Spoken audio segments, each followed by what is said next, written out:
اسم اعظم الغرض اسماء گرامی الحی القیوم کا دعاؤں کی قبولیت اور مشکلات سے نجات پانے میں ایک خاص اثر ہے۔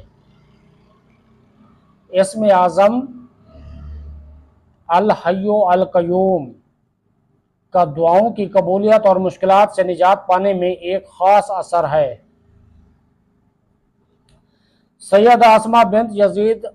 رضی اللہ عنہ بیان کرتی ہیں کہ رسول اللہ صلی اللہ علیہ وآلہ وسلم نے فرمایا،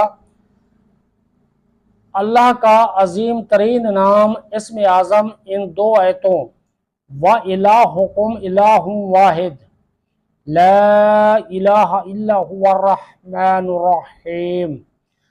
اور سورہ آل عمران کی ابتدائی آیت الف